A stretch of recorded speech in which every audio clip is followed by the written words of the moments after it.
Hello बच्चों, आज हम लोग देखेंगे जो 29 नवंबर को एडीआरई ग्रेड 3 का जो एग्जाम हुआ था उसमें जो मैथ सेक्शन के जो क्वेश्चन आए थे उसको मैं आपको सॉल्व कराने वाला हूं बहुत ही शॉर्टकट तरीके से। क्वेश्चन बहुत ही आसान थे, प्लस अगर आप उसका शॉर्टकट जानते रहते तो आप क्वेश्चन को देख के ही बना सकते थे। बहुत सारे ऐसे क्वेश्चन है जिसके जो एक्चुअल अप्रोच क्या होना चाहिए वो आपको सीखना चाहिए, वो सारा मैं आज आप लोगों से डिस्कस करने वाला हूँ। चलिए स्टार्ट करते हैं। मैं श्रीधर मिश्रा आप सभी का स्वागत करता हूँ हमारे YouTube channel brain booster Guwahati में। तो देखो ये फर्स्ट क्वेश्चन था, जैसे यहाँ पे बोला है कि sector of angle 30 degree cut out from a circular disc of radius 6 centimetre. आपको फाइंड करना था एरिया ऑफ कट सेक्टर, मतलब एरिया ऑफ सेक्टर निकालना है। एरिया ऑफ सेक्टर का सिंपल फॉर्मूला होता है theta by 360 degree into pi r square. Pi r square, यहाँ पे देखो थीटा कितना दिया हुआ था 30 डिग्री, तो यहाँ पे आप 30 डिग्री डिवाइडेड बाई क्या होगा 360 डिग्री इंटू पाई। ऑप्शन में देखो पाई के फॉर्म में दिया है तो पाई को चेंज करने का दरकार नहीं था, और रेडियस कितना दिया हुआ है 6, तो 6 का स्क्वायर कितना होगा, 6 का स्क्वायर हो जाएगा 36। 36 से कैंसिल आउट होगा 10 टाइम्स, 10 से ये कट गया, तो इसका मतलब इसका आंसर क्या था 3 पाई। बहुत ही सिंपल था, आप इसको आराम से कर सकते थे। तो चलिए देखते हैं ये सेकंड क्वेश्चन। जैसे यहाँ पे बोला है कि 3 angle of triangle are in the ratio of 1:3:5। आपको फाइंड करना है लार्जेस्ट एंगल। तो आपको पता होना चाहिए कि sum of all angle of triangle कितना होता है 180 डिग्री। तो यहाँ पे अगर हम लोग रेशियो का सम करें तो देखो यहाँ पे रेशियो क्या दिया हुआ था 1:3:5। मैं आप लोगों को समझाना है इसलिए लिख के समझा रहा हूं, अदरवाइज इसको आप मेंटली कर सकते थे। जैसे अगर मैं इसका सम करूं तो क्या होगा 5 + 3 8 + 1 क्या हो गया 9। इसका मतलब 9 पार्ट 9 रेशियो का वैल्यू कितना है, sum of all angle of triangle क्या होता है 180 डिग्री। 9 का ये देखो कितने टाइम्स है, ये है 20 टाइम्स। तो आपको फाइंड करना था लार्जेस्ट एंगल। लार्जेस्ट एंगल यहाँ पे कितना है 5 है, तो इस 5 का वैल्यू क्या हो गया, आप इसको 20 टाइम्स कर लेते, 20 टाइम्स करते आंसर क्या आ जाता 100 डिग्री। ये इसका आंसर था, इसका आंसर क्या था 100 डिग्री। तो ये मैंने आप लोगों को प्रॉपर तरीका बताया। देखो एग्जाम में आप इसको मेंटली कैसे सोच सकते थे, सिंपली आप देखोगे 5 + 3 क्या होगा 8, 8 + 1 क्या होता है 9, 9 इज इक्विवेलेंट टू 180। कितने टाइम्स था 20 टाइम्स, और इसमें से लार्जेस्ट का वैल्यू पूछा था 5, 5 का वैल्यू 20 टाइम्स करेंगे कितना हो गया 100 डिग्री। आंसर क्या हो जाता 100 डिग्री। चलिए देखते हैं नेक्स्ट क्वेश्चन। जैसे यहाँ पे बोला है product of root of quadratic equation this is. तो यहाँ पे देखो क्वाड्रेटिक इक्वेशन की प्रोडक्ट और सम, ये फॉर्मूला आपको अगर पता होगा तो ऐसा 2 क्वेश्चन पूछा हुआ था, वहां से आप आराम से सॉल्व कर सकते थे। मैं आपको पहले इसका फॉर्मूला थोड़ा बता दे रहा हूँ, फिर इस क्वेश्चन को सॉल्व करेंगे। जैसे अगर एक quadratic equation ax² + bx + c, अगर ये क्वाड्रेटिक इक्वेशन है तो यहाँ पे आपको 2 फॉर्मूलाज याद रखना है। एक sum of root, sum of root का फॉर्मूला होता है -b/a, और प्रोडक्ट ऑफ रूट का फॉर्मूला होता है प्रोडक्ट ऑफ रूट। ऐसा एक और क्वेश्चन आएगा, वहां पे मैं फॉर्मूला नहीं बताऊंगा, डायरेक्ट कर लूंगा, इसलिए आप लोग फॉर्मूला यहाँ पे देख लो। ये होता है c/a। अभी a b c क्या होता है, जैसे a क्या होता है x² का कोएफिशिएंट, b क्या होता है x का कोएफिशिएंट, c क्या है कांस्टेंट टर्म है। और यहाँ पे आपको इसको प्रॉपर साइन के साथ लेना होता है, इसको आप लोग थोड़ा सा ध्यान रखना। जैसे अभी मान लेते हैं ये क्वेश्चन, जैसे यहाँ पे बोला ये जो क्वाड्रेटिक इक्वेशन है इसका मुझे प्रोडक्ट चाहिए, तो आपको पता है कि प्रोडक्ट ऑफ रूट का फॉर्मूला क्या होगा c/a। c का मतलब क्या हो गया कांस्टेंट, a क्या हो गया x² का कोएफिशिएंट।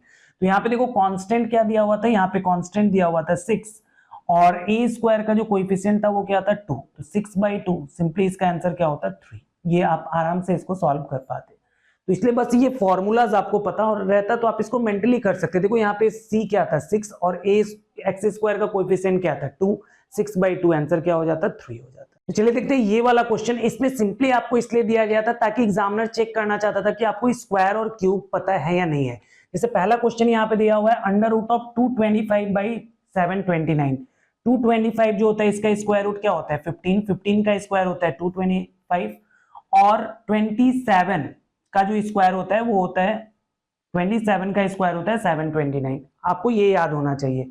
माइनस क्या है यहाँ पे देखो √25, 25 किसका स्क्वायर होता है 5 का, और 144 का स्क्वायर रूट क्या होगा 12। ठीक है, यहाँ पे और एक माइनस है, माइनस देते हैं। 16 क्या होगा 4 का स्क्वायर होता है, तो 16 का स्क्वायर रूट करेंगे क्या मिलेगा 4, और 81 का स्क्वायर रूट क्या हो गया 9। अभी आपको इसको सॉल्व कर लेना, बहुत ही ईजी है। जैसे मान लो ये कैंसिल आउट हो जा रहा है, 3 से कैंसिल आउट होगा 5, और यहाँ पे क्या आ जाएगा 9 आ जाएगा, और ये कैंसिल आउट हो नहीं रहा है, तो इसको अभी हम लोग क्या करेंगे सॉल्व कर लेते हैं। इसका एलसीएम कितना हो गया 12, और 9 का एलसीएम हो जाएगा 36। तो यहाँ पे देखो 9 का 4 टाइम्स जाएगा, 4 5 जा क्या हो गया 20, माइनस 12 का 3 टाइम्स गया, 3 5 जा क्या हो गया 15, माइनस ये हो गया 4 टाइम्स, 4 4 जा क्या हो गया 16। तो अभी देखो यहाँ पे क्या होगा 20 माइनस 15 5 होता है, और 5 में से अगर आप माइनस 16 माइनस करोगे तो क्या आएगा माइनस 11, और डिवाइडेड बाई क्या हो गया 36। तो इसका आंसर क्या था माइनस 11/36। ठीक है, ये इसका आंसर। तो इस तरीके से आप लोग इसको आराम से सॉल्व कर पाते। तो चलिए देखते हैं, ये और एक क्वेश्चन था क्वाड्रेटिक इक्वेशन बेस्ड। यहाँ पे सिंपली आपको फाइंड करना था सम ऑफ रूट। मैंने आप लोगों को बताया था सम ऑफ रूट का फॉर्मूला क्या होता है माइनस बी बाई ए। क्या होता है माइनस बी बाई ए। अभी देखो यहाँ पे क्या था माइनस, अब यहाँ पे b क्या होता है x का कोएफिशिएंट। तो x का कोएफिशिएंट यहाँ पे क्या है माइनस का 5 है, तो आपको यहाँ पे क्या लेना होगा माइनस का 5 डिवाइडेड बाई, और a का वैल्यू क्या है एक्स स्क्वायर को कोएफिशिएंट क्या है 2। तो अभी क्या होगा माइनस ऑफ माइनस प्लस हो जाएगा, इसका आंसर क्या हो जाता है 5/2 हो जाता। मतलब सिंपली अगर आपको फॉर्मूला पता है इस क्वेश्चन को आप देख के आंसर बता सकते थे। देखो यहाँ पे माइनस था तो माइनस ऑफ माइनस क्या हो जाता प्लस, और x का coefficient 5 divided by x square का कोएफिशिएंट 2, आंसर क्या आता 5/2। इसलिए आपको बस वो फॉर्मूलाज पता होना चाहिए। मैक्सिमम क्वेश्चन मैंने देखे इस पेपर में ज्यादातर फॉर्मूला बेस्ड ही क्वेश्चन आया था। चलिए देखते हैं, ये ट्रिग्नोमेट्री का क्वेश्चन था, बहुत ही आसान क्वेश्चन है। जैसे यहाँ पे आपको कॉस थीटा का वैल्यू दिया हुआ था, कॉस थीटा क्या दिया हुआ है 5/13 दिया हुआ है, और आपको फाइंड करना है साइन थीटा क्या होगा। अब इसको बनाने का बहुत सारा तरीका है। एक तरीका है कि आप sine square theta plus cos square theta equal to 1 कर लो, और बेसिक तरीका ये होता है कि हम लोग ट्रायंगल के हेल्प से बना लेते हैं। देखो एक ट्रायंगल बना लेंगे, और आपको कुछ कुछ ट्रिपलेट याद होना चाहिए। अगर आप मेरे से पढ़े हुए तो आपको मैंने 3-4 ट्रिपलेट आप लोग को याद करवाया था। उसमें एक ट्रिपलेट होता है 5, 12 और 13। मतलब क्या है कि राइट एंगल ट्रायंगल में क्या होता है, जैसे कॉस थीटा का वैल्यू क्या होता है आपने एक पढ़ा होगा पंडित बद्री प्रसाद एंड हर हर बोल। मतलब यहाँ पे ये क्या होता है बेस बाय हाइपोटेनियस। तो हम लोग क्या करेंगे हाइपोटेनियस को 13 ले लेंगे, और बेस को क्या ले लेंगे हम लोग 5 ले लेंगे। तो बेस क्या है 5। अब ये ट्रिपलेट के हेल्प से आप आराम से बता सकते हो कि एक 5 है एक 13 है, तो बीच वाला साइड क्या होगा 12 होगा। अभी जैसे ही आपको ये मिला ट्रिपलेट से, अभी आप इसके हेल्प से साइन थीटा आराम से बता सकते हो। साइन थीटा होता क्या है परपेंडिकुलर बाई हाइपोटेनियस। परपेंडिकुलर का मतलब ये 12 डिवाइडेड बाई क्या होगा 13। तो आंसर क्या होगा इसका 12/13। नेक्स्ट क्वेश्चन था ये बेल वाला क्वेश्चन। ये देखो बहुत ही कॉमन क्वेश्चन है कॉम्पिटिटिव एग्जाम में। इसको हम लोग सिंपली एलसीएम के हेल्प से बनाते हैं। कैसे बनाते हैं मैं आपको समझा दे रहा हूं। जैसे यहाँ पे बोला है to bell A and B are rung such that the bell A ring at every 30 minute, और बेल रिंग यहाँ पे ए वाला जो है एवरी 30 मिनट में रिंग करता है, और बी वाला जो है एवरी 25 मिनट में रिंग करता है। अभी आपको यहाँ पे बता दिया जाता है कि ये लोग फर्स्ट टाइम साइमल्टेनियसली कब रिंग किया। तो यहाँ पे बोला हुआ है 6 AM। तो आपसे बोल रहा है बताओ नेक्स्ट टाइम ये लोग कब रिंग करेंगे। तो ये सिंपली आपको क्या करना होता है, इसमें एलसीएम निकाल लो 30 और 25 का। 30 और 25 इसका एलसीएम कितना होगा, आप इसको 5 से डिवाइड कर सकते हो। 5 का 6 टाइम्स, 5 का क्या हो गया 5 टाइम्स। तो अभी इसको अगर हम लोग मल्टीप्लाई करेंगे तो क्या आएगा 5 6 जा 30, 35 जा क्या हो गया 150। ये हो गया 150, ये आया 150 मिनट। इसको अगर मैं आवर्स के हिसाब में चेंज करूं आवर्स और मिनट में, तो 1 आवर में कितना होता है 60 मिनट, 2 आवर में कितना होगा 120 मिनट। मतलब ये है 2 आवर्स एंड 30 मिनट। तो आपको सिंपली क्या करना है, देखो पहली बार कब रिंग किया था 6 में रिंग किया था, इसका मतलब और कितने मिनट के बाद रिंग करेगा 2 आवर 30 मिनट के बाद। तो अगर ये और 2 आवर 30 मिनट लेता है, इसका मतलब सेकेंड टाइम ये लोग कब साथ में रिंग करेंगे 8:30 AM में। तो इसका आंसर क्या आता है 8:30 AM। ये क्वेश्चन बहुत ही कॉमन है। आप लोग कोई भी कॉम्पिटेटिव एग्जाम देने जाओ यहाँ पे 2 बेल 3 बेल ऐसे करके देता है। आपको सिंपली क्या करना है एलसीएम लेना है। जो भी एलसीएम आएगा फर्स्ट टाइम वो लोग जितने टाइम में रिंग करेंगे उसमें क्या करना है उतना आपको सिंपली प्लस कर दे। तो नेक्स्ट ये नंबर सीरीज का एक क्वेश्चन था, जहाँ पे रॉन्ग नंबर सीरीज से क्वेश्चन पूछा था और बहुत ही आसान था। जैसे देखो यहाँ पे नंबर क्या था 5, 8, 13, 20, 31, 40 और 43, 53। तो अभी यहाँ पे सिंपली आपको गैप से ही आंसर मिल जाता है। जैसे यहाँ पे देखो कितने का गैप है 3 का गैप है। यहाँ पे अगर हम लोग देखेंगे तो कितने का गैप है 5 का गैप है। यहाँ पे अगर हम लोग देखें तो क्या है 7 का गैप है। मतलब कहीं ना कहीं आपको समझ में आ रहा है कि ये कंसेक्यूटिव ऑड नंबर्स का गैप ये लोग मेंटेन कर रहा था। जैसे 3, 5, 7। तो 7 के बाद क्या आता है 9 आता है। तो यहाँ पे 9 का गैप होना चाहिए था, लेकिन यहाँ पे कितने का गैप दिया हुआ है, यहाँ पे दिया हुआ है 11 का गैप। इसका मतलब जो रॉन्ग नंबर था वो क्या था 31 था। यही इसका आंसर था। अभी देखो रॉन्ग नंबर सीरीज में हम लोग वेरीफाई कैसे करते हैं वो मैं आपको सिखा देता हूँ। जैसे मान लो अगर 20 में 9 ऐड करता तो क्या होता है 29। अभी देखो 9 के बाद नेक्स्ट नंबर क्या होना चाहिए था 11 होना चाहिए था। तो 29 में अगर आप 11 ऐड करोगे तो आपको क्या मिल जाएगा 40 मिल जाएगा। और 11 के बाद क्या आता है, 13 आता है, तो 40 में अगर हम लोग 13 ऐड करें तो क्या आता है, 53। तो ये सीरीज पूरा अच्छी तरीके से बैलेंस हो जाता है। तो यहाँ पे सिंपली रॉन्ग नंबर क्या था, देखो 3, 5, 7, 9, 11, 13 का गैप मेंटेन करना था। यहाँ पे क्या किया है लोग, 20 के बाद 9 की जगह 11 दे दिया। तो यही क्या था यहाँ पे मिसिंग नंबर, बहुत ही सिंपल। मतलब अगर कोई मिसिंग नंबर या फिर रॉन्ग नंबर सीरीज बनाना स्टार्ट करता है तो सबसे बेसिक होता है कि आप गैप चेक करोगे, वो बेसिक से ही क्वेश्चन दिया। चलिए देखते हैं ये सर्ट्स वाला क्वेश्चन है। देखो बहुत लोग ऐसे क्वेश्चन को देख के ही छोड़ देते हैं क्योंकि उनको रूट से डर लगता है। हालांकि ये क्वेश्चन बहुत ही आसान था। पहले मैं आपको इसका एक प्रॉपर तरीका बताता हूँ, उसके बाद मैं बताऊंगा इस क्वेश्चन को आप देख के कैसे एग्जाम में अटेम्प्ट कर सकते थे। तो देखो यहाँ पे दिया क्या है, जैसे यहाँ पे दिया है 1 प्लस, यहाँ पे है 1 प्लस 2√2 प्लस 3√3 डिवाइडेड बाई, यहाँ पे दिया हुआ है 2 प्लस 6√3 प्लस 4√2। तो यहाँ पे इसको करने के लिए आपको करना क्या था कि नीचे वाले में देखो 2 कॉमन हो रहा है, यहाँ पे 2 है, यहाँ पे 6 है, यहाँ पे 4 है, 2 कॉमन हो रहा है, आप 2 कॉमन ले लेते हैं। तो जैसे ऊपर में यहाँ पे क्या था 1 प्लस 2√2 प्लस 3√3, और नीचे वाले से अगर हम लोग 2 कॉमन ले लेते तो 2 कॉमन लेते तो यहाँ पे क्या बचता, 1 बचता, प्लस यहाँ पे क्या बचता, देखो यहाँ से 2 कॉमन ले लिया आपने, क्या बचता है 3√3, और यहाँ से क्या बचता है 2√2। तो अगर आप कहीं ध्यान से देखो तो ये ऊपर वाला ही टर्म नीचे यहाँ पे मिल जा रहा था। देखो ये 1 है, प्लस में है, तो हम लोग क्या कर सकते थे, आगे पीछे करने से कोई फर्क नहीं पड़ेगा। तो इसका मतलब ये पूरा कैंसिल आउट हो जाता है। आपके पास बचता क्या, 1 प्लस 1/2, और 1 में अगर हम लोग हाफ ऐड करते हैं तो कितना आएगा, ये आएगा 3/2। सिंपली ऐसे कर सकते हो, 2 1 जा 2 प्लस 1 3/2। इसका आंसर क्या होता है, 3/2 होता है। अभी देखो ये एक तरीका था जिससे आप इसको बना सकते थे अगर आप बनाना चाहते तो। सेकंड क्या था अप्रोच जो आपको कॉम्पिटिटिव एग्जाम में होना चाहिए, जैसे हम लोग सिंपली यहाँ पे देखते हैं कि हम लोग कर क्या रहे हैं, हम लोग कर रहे हैं 1 प्लस सम वैल्यूज। 1 में क्या करें, हम लोग कुछ प्लस करने वाले हैं। तो अगर हम लोग कभी भी 1 में अगर कुछ प्लस करेंगे तो उसका जो भी आंसर आएगा वो क्या होगा, 1 से तो ज्यादा होगा ना, 1 से कम तो पॉसिबल ही नहीं है। तो यहाँ पे देखो पहला वाला नंबर, अभी देखो एक चीज कि आप कैसे पता करोगे किसी भी फ्रैक्शन को देख के कि वो 1 से बड़ा है या छोटा है। तो उसके लिए सिंपली आप देखना, अगर उसका न्यूमरेटर मतलब ऊपर वाला नीचे वाले से क्या है, अगर बड़ा है तो वो नंबर 1 से बड़ा होगा, और अगर न्यूमरेटर डिनोमिनेटर से छोटा है तो इसका मतलब वो नंबर क्या होगा, लेस देन 1 होगा। जैसे अगर हम लोग पहला वाला ऑप्शन देखते हैं तो यहाँ पे 1/6√2 था, 1/6 ही मान लेंगे तो क्या है, ये लेस देन 1 है क्योंकि ऊपर वाला वैल्यू क्या है, इससे क्या था, छोटा था। इसका मतलब ये तो आंसर हो ही नहीं सकता था आपको। सेकंड वाला हाफ दिख रहा है, तो हाफ तो 1 से बड़ा कैसे हो सकता है, तो ये तो होता ही नहीं। यहाँ पे देखो √3/2, √3 का जो वैल्यू होता है वो क्या होता है, 1.732 के अराउंड होता है। तो 1.732 डिवाइडेड बाई 2, तो नीचे वाला क्या है, बड़ा है, इसका मतलब ये वैल्यू भी क्या होता है, लेस देन 1, 1 से कम होता। एक ही ऑप्शन ऐसा दिया था जो कि क्या था, मोर देन 1 था, और वही इसका क्या था, आंसर था। तो ऐसे क्वेश्चन को इतना सॉल्व किए बिना हम लोग देख के बता सकते थे। अगर आपको ये छोटा सा कॉन्सेप्ट अगर आपको समझ में आता कि अगर हम 1 में कुछ प्लस कर रहे हैं तो जो आंसर आएगा वो क्या होगा, that should be more than 1 होना चाहिए। ये जो क्वेश्चन था ये मेंसुरेशन 3D के सिंपल फॉर्मूला बेस्ड क्वेश्चन था। यहाँ पे सिंपली आपको बोला longest diagonal that can be found in regular cube.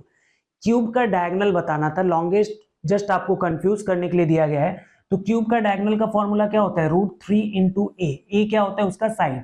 यहाँ पे साइड कितना दिया हुआ था, 1 सेंटीमीटर, तो इसका आंसर क्या होता है, √3 × 1, मतलब इसका आंसर क्या था, √3। ये ऑप्शन नंबर डी इसका आंसर था। तो इसको आप मेंटली कर सकते थे अगर आपको फॉर्मूला पता होता। तो मैंने देखो मेंसुरेशन के 2D और 3D दोनों पे बेस्ड करके दोनों के फॉर्मूला पे पूरा लॉन्ग वीडियो बनाया है। अगर आप देखना चाहते हो तो आपको डिस्क्रिप्शन में लिंक मिल जाएगा, वहां से आप देख सकते हैं। चलिए देखते हैं नेक्स्ट क्वेश्चन। ये जो था प्रॉफिट एंड लॉस का क्वेश्चन था, बहुत ही आसान था। जैसे यहाँ पे बोला है कि person purchase x number of item at the rate of x per item. उसके बाद बोला है the shopkeeper give him a total discount of x after which he pay 156 rupees. आपको बताना है कॉस्ट पर आइटम क्या होगा। देखो ऐसे क्वेश्चन को बनाने के लिए अगर आप x लेके बनाओगे जैसा यहाँ पे दिया हुआ है, तो क्वेश्चन में क्या होगा, क्वाड्रेटिक इक्वेशन बन जाएगा जिसको सॉल्व करना थोड़ा आपके लिए टफ होगा। तो ऐसे क्वेश्चन को बनाने का सबसे सिंपल तरीका होता है कि आप इसके ऑप्शन से जाओ। देखो मैं आपको ऑप्शन से बना के दिखाता हूं। जैसे मान लो ये पहला क्वेश्चन, ये पहला ऑप्शन अगर हम लोग देखें, पहला ऑप्शन क्या दिया हुआ था 13। तो यहाँ पे पूछा क्या था, कॉस्ट पर आइटम, मतलब एक आइटम का कॉस्ट कितना है। तो हम लोग सिंपली यहाँ पे ऑप्शन पहला क्या है 13, तो मान लेते हैं कि आइटम का कॉस्ट क्या है 13 है, ठीक है। 13 एक आइटम का कॉस्ट है, और यहाँ पे क्या बोला था कि वो x number of article purchase किया x रेट से, मतलब जिस रेट से परचेज किया उतना ही नंबर ऑफ आर्टिकल भी परचेज किया। तो तो अगर वो एक आर्टिकल को 13 रुपीज में परचेस करता है तो इसका मतलब वो 13 आर्टिकल परचेस किया होगा, तो इसका मतलब उसको टोटल कितना लगना चाहिए था, 13 इंटू 13 मतलब 169 रुपीज लगना चाहिए था। लेकिन वहां पे क्या हुआ, shopkeeper give him a total discount of x rupees, मतलब वहां पे एक्स रुपीज का डिस्काउंट, मतलब जितना आपने यहाँ पे लिया उतने का इसको क्या मिल गया, डिस्काउंट मिल गया।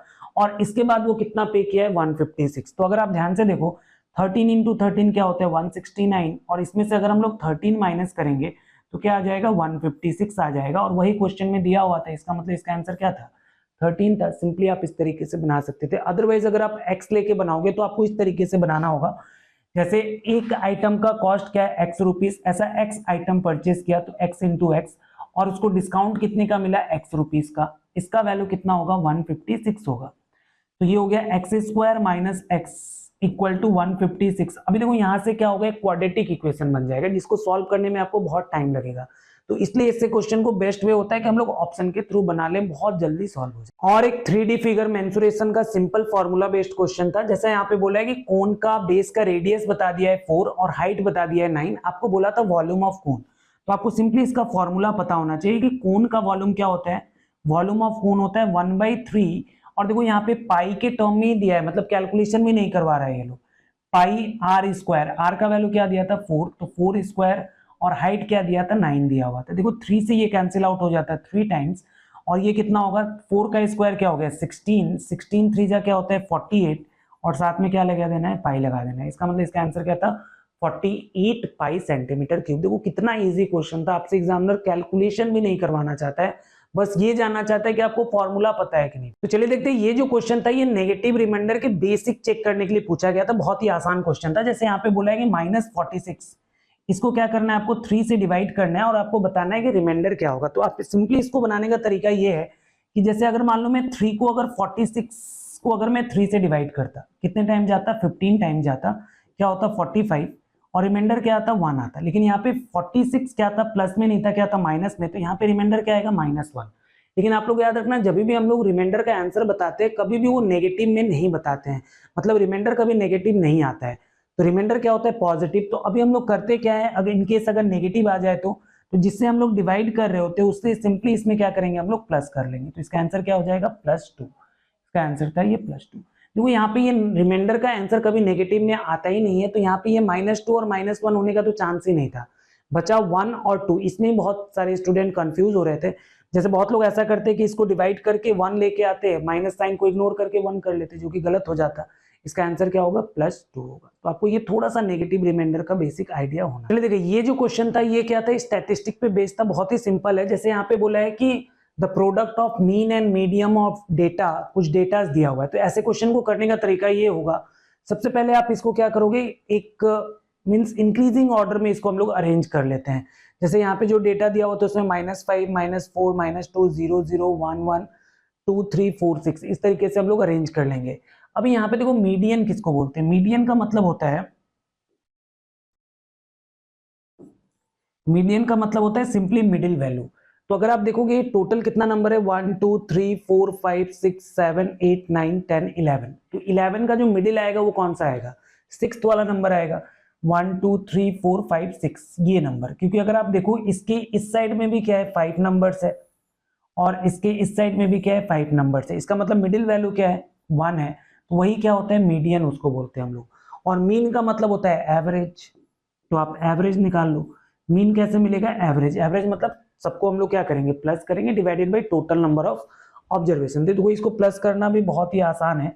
जैसे यहाँ पे क्या देखो, ये कुछ कुछ नंबर्स तो कैंसिल आउट ही हो जाएगा, जैसे -2 + 2 कैंसिल आउट हो गया, उसके बाद -4 + 4 ये कैंसिल आउट हो गया, बचा क्या है आपके पास, तो यहाँ पे प्लस में बचा 6 + 3 9, 9 + 1 क्या हो गया 10, 10 + 1 11, 11 में से 5 माइनस करेंगे क्या हो गया 6, और टोटल नंबर ऑफ ऑब्जर्वेशन क्या था 11। तो इसका मतलब इसका मीन क्या आएगा, 6/11 आएगा। लेकिन हम लोग को क्या चाहिए था, इन दोनों का प्रोडक्ट चाहिए था। तो अगर आप इन दोनों को मल्टीप्लाई करोगे तो अल्टीमेटली आपको क्या मिलेगा, 6/11, और वही क्या था, इसका आंसर था। तो इस तरीके से हम लोग मीन और मीडियन निकालते। जैसे और एक क्वेश्चन ये टाइम इन वर्क का है, क्या है चलिए पढ़ते। जैसे यहाँ पे बोला है a tank can fill by 6 pipe in 80 minute. तो 6 पाइप को कितना टाइम लगता है, 6 पाइप जो है वो मिलके आप देख रहे हो 80 मिनट में किसी टैंक को फिल कर पा रहे हैं। तो देखो ये यूनिटरी मेथड का क्वेश्चन है, टाइम एंड वर्क का भी नहीं बोलेंगे। तो अगर हम लोग बात करें वन पाइप का, वन पाइप कितना टाइम लेगा, तो देखो 6 पाइप अगर 80 मिनट में फिल कर रहा है, अगर एक ही पाइप अगर आप ऑन करोगे तो क्या होगा, टाइम ज्यादा लगेगा ना। तो ज्यादा के लिए हम लोग क्या करते हैं, मल्टीप्लाई, मतलब उसको कितना टाइम लगेगा, 80 × 6, इतना मिनट उसको लगना चाहिए, किसको, एक पाइप को। लेकिन यहाँ पे पूछा है कितने पाइप, बोला है how long will it take to fill the tank by 8 pipes. तो अगर हम लोग 8 पाइप का बात करेंगे तो 8 पाइप के लिए कितना हो जाएगा, 80 × 6 डिवाइडेड बाई क्या हो गया 8, 8 से ये सिंपली कैंसिल आउट होगा 10 टाइम्स, इसका आंसर क्या हो जाएगा 60 मिनट। देखो आपको ऐसे यूनिटरी मेथड वाले क्वेश्चन में क्या सोचना है कि जहां पे टाइम बढ़ रहा है, मतलब टाइम ज्यादा लग रहा है, वहां पे क्या होगा, मल्टीप्लाई, और जिसकी वजह से अगर टाइम कम लगेगा तो वहां पे क्या होगा, डिवाइड करेंगे। जैसे 6 पाइप को 80 मिनट लग रहा था, तो एक पाइप को ऑब्वियसली ज्यादा टाइम लगेगा, तो कितना होगा 80 × 6 कर देंगे। अभी अगर पाइप बढ़ा देंगे 1 से, अगर ये 8 क्या है, ज्यादा नंबर है ना, तो अभी क्या होगा, यहाँ पे डिवाइड हो जाएगा, क्योंकि टाइम क्या लगने वाला था, कम लगने वाला था, इसलिए इसका आंसर क्या होगा, 60 मिनट होगा। तो देखो यहाँ पे जितना क्वेश्चन मुझे मिला था उसको मैंने आप लोगों को सॉल्व करा दिया, और क्या प्रॉपर तरीका होना चाहिए उसके हेल्प से इसको सॉल्व करा दिया। तो और भी अगर आपको कुछ क्वेश्चन मिलता है जो कि मेरे से हो सकता है छूट गया हो, तो आप कमेंट करके बता सकते हो, उसका नेक्स्ट वीडियो में मैं उसका सॉल्यूशन आपको प्रोवाइड करूंगा और बताऊंगा उसका प्रॉपर तरीका क्या है। तो आई थिंक जो भी कॉन्सेप्ट मैंने आप लोगों को बताया वो भी अच्छे से समझ में आ गया होगा। अगर कुछ डाउट रहता है तो आप कमेंट करके बताओ, मैं उसका सेपरेट वीडियो बना दूंगा, या फिर कमेंट का रिप्लाई करके ही आपका जो है उस डाउट को क्लियर कर दूंगा। और तब तक बने रहिए हमारे साथ, पढ़ते रहिए, इस तरीके के रेगुलर वीडियोस मैं आपके लिए लेके आता रहूंगा। अगर आपको वीडियो पसंद आ रहा है तो इसको लाइक करें, अपने दोस्तों के साथ शेयर करें, और फाइनली मैं आपको यही कहना चाहता हूँ, थैंक यू वेरी मच।